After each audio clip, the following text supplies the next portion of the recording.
get started on measuring our ingredients, the first thing that we're going to start with is the flour. This is going to be 2 cups, hope you can see that, of all-purpose flour. I scoop it in. I don't like to pack it in, and then I just wipe off. This is where you get more accurate measurements. If you want to weigh it, you can in grams. All right, 2 cups. All right, next thing is some granulated sugar. That is a 1/4 cup. It seems like a lot, but you know, I've played around with this recipe and that's where I've landed that I like the recipe. We're gonna add some baking powder, 2 teaspoons.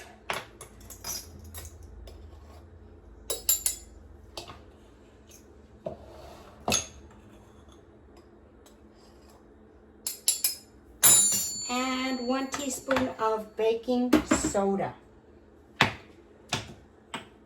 I like to have everything out so that I don't forget anything, because I get busy doing other things and then, oh my goodness, I forgot this, I forgot that.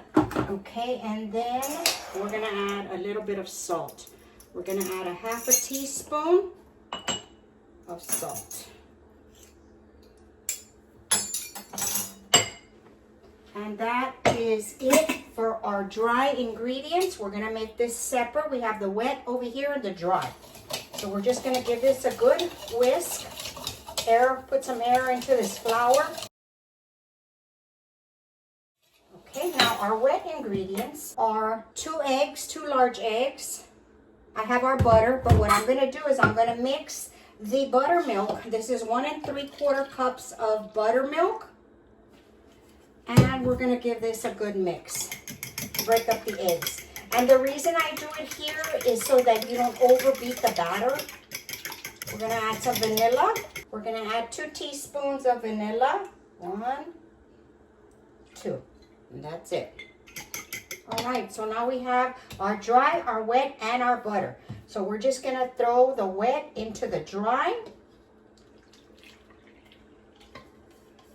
Make sure you get everything out of there. And then lastly, our butter, which has been melted but cooled. You don't want it hot, you just want it cooled. And then we're gonna give this a mix. Try not to overbeat it. It's okay if it has a little bit of lumps, it's no biggie. Okay, and that's it. Just like that. It looks a little bit lumpy. Let me show you. See that? Looks a little bit lumpy, but that's okay. The flour needs to hydrate. Actually, I'm gonna put it into the smaller bowl.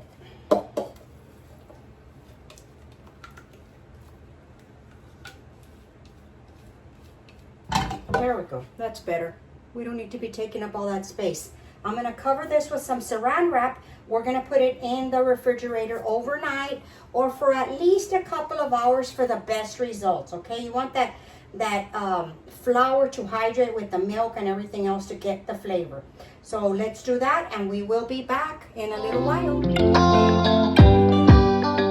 Alrighty, we're ready for the waffles. The dough is nice and I guess you can say it firms up a little bit. It's not super thick. This is about a little under a cup that I'm going to use for this waffle maker.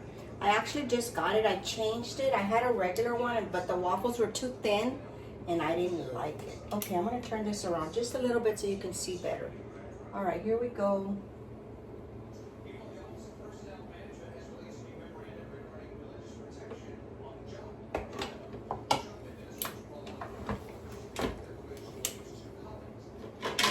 Just wait for it to cook. Just takes a minute. I had already made one to test it. And look at the thickness. That's a Belgian waffle. I love Belgian waffles. Look at that. How delicious. I'm going to put a paper towel down so they don't sweat. They're 7 inches in diameter by 1 inch thick. Look at that. I think I went a little bit over on the batter here. But it was just right under a cup. That's why it has a drip plate. All right, it's ready. Green light is on. And we're going to check it. Ooh, look at that.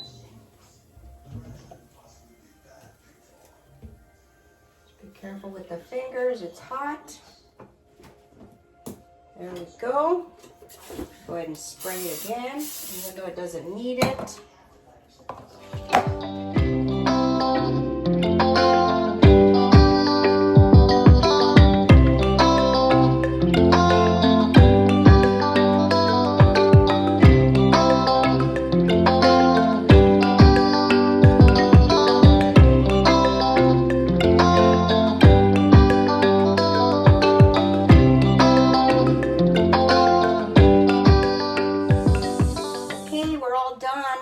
This made 1, 2, 3, 4, 5 and about a half, because that last waffle wasn't quite full. But look at that, guys. But look at these Belgium waffles, how delicious. And I know the batter's good. We're gonna go ahead and give them a try. All right, guys, we're gonna give the waffle a try.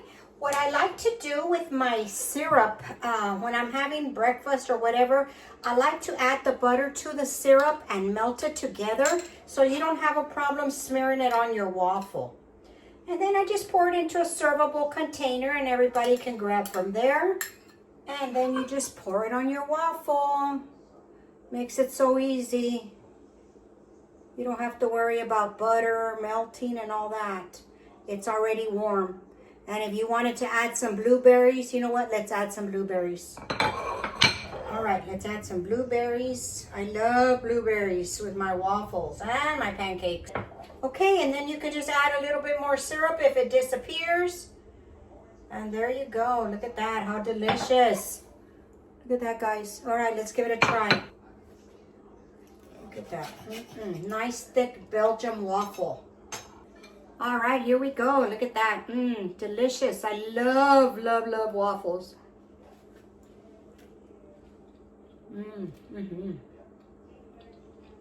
So good. They're so rich. The buttermilk waffles, I think, are the best. I think if you haven't tried them, you really need to give them a try. They're so worth the effort.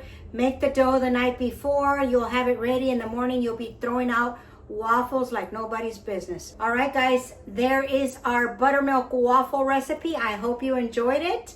And add whatever toppings you like. Strawberries, you can add some slivered almonds, pecans, whatever your heart desires. I just love blueberries, so it's always blueberries for me. Add a little bit of whipped cream if you like. Go all out. They are the best. Okay, guys, now that I have your attention, if you are not subscribed to the channel, go ahead and do so now. The little subscribe button is right there. The notification bell is right over here. Just click it. You will be notified every time I upload a video and you'll never miss one. That's going to conclude the video for today. Thank you for spending your time with me. I hope you enjoyed the video. I will have everything listed down in the description box. Just take a look there. If you have any questions, I'll see you in the comments. Okay, guys, I'll see you on the next one.